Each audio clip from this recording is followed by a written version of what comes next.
ఆ స్త్రీ ఆ వృక్షము ఆహారమునకు మంచిదియో, కన్నులకు అందమైనదియో, వివేకమిచ్చు రమ్యమైనది అయ్యుండుట చూచినప్పుడు ఆమె దాని ఫలములలో కొన్ని తీసుకొని తిని తనతో పాటు తన భర్తకును ఇచ్చెను. అతడు కూడా తినెను.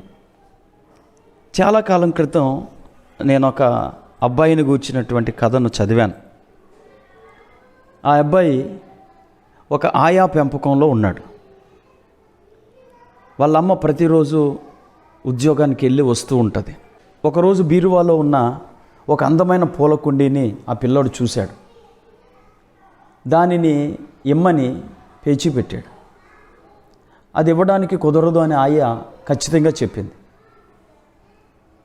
అది ఇవ్వనందుకు ఆ పిల్లవాడు నేలపై పడి దొర్లుతూ, ఏడుస్తూ, పెద్దగా అరుస్తూ నానా హంగామా చేశాడు. అతని ఏడుపుకు, అరుపులకు పక్క గదిలో ఉన్న తల్లి వచ్చి ఆ కొడుకుని ఎత్తుకొని కన్నీళ్లు తుడిచి ముద్దాడి, నీకేం కావాలి నాన్న అని అడిగింది. అందుకు వాడు ఆ పూల కుండీని చూపించాడు. వెంటనే వాళ్ళమ్మ దానిని వాడికి ఇచ్చింది. అయితే అది వాడిని తృప్తిపరచలేదు. వాడు మళ్ళీ ఏడవడం ప్రారంభించాడు. నా బుజ్జి కన్నకు ఇప్పుడేం కావాలో అంటూ తల్లి ప్రేమగా అడిగింది. నాకు నాకు అని ఏడుస్తూ, నేను తీసుకోకూడనిది ఏదైనా నాకు కావాలి అన్నాడంట. ప్రియులారా, ఆయా పెంపకంలో ఉన్నాడు కాబట్టి అతడు అలాగా అడిగాడు అని అనుకోకండి.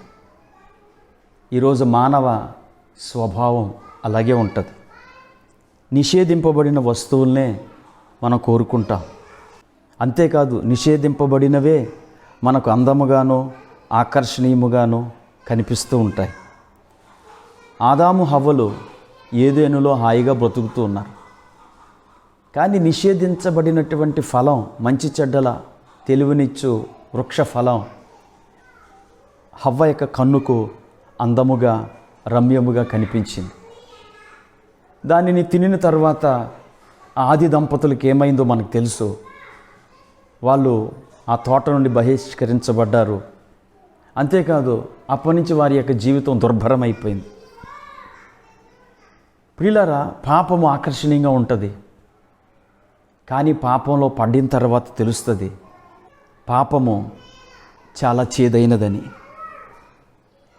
ఆ తరువాత మన జీవితం దుర్భరంగా మారినా మనం వెనక్కి రాలేం. కనుక క్రైస్తవులైన మనం ఈ సంవత్సరంలో నిషేధించబడినటువంటి ఆచార వ్యవహారాలు, పద్ధతులు ఆకర్షణీయంగా ఉన్నప్పటికీ ఈ సంవత్సరంలో మనము వాటి వైపుకు వెళ్లకుండా మనల్ని మనం కాపాడుకుందాం. అలా కాపాడుకోవటానికి దేవుడు మనకు పరిశుద్ధాత్మని ఇచ్చాడు. ఆ పరిశుద్ధాత్మ ద్వారా ఆశా నిగ్రహం మనకు కలుగుతుంది. కనుక ఈ మాటలు వింటున్న ప్రతి ఒక్కరూ ఈ సంవత్సరంలో ఆత్మచేత నడిపించబడిన వారిగా ఉంటూ ఆశా నిగ్రహం కలిగి మనము ఈ లోకపు ఆకర్షణలకు లోను కాకుండా దేవునికి మహిమకరంగా బ్రతుకుదాం. బైబిల్ ఇలా తెలియచేస్తుంది, ప్రభు యొక్క మహాశక్తిని బట్టి ఆయన యందు బలవంతులై ఉండుడి. God bless you. Praise lord.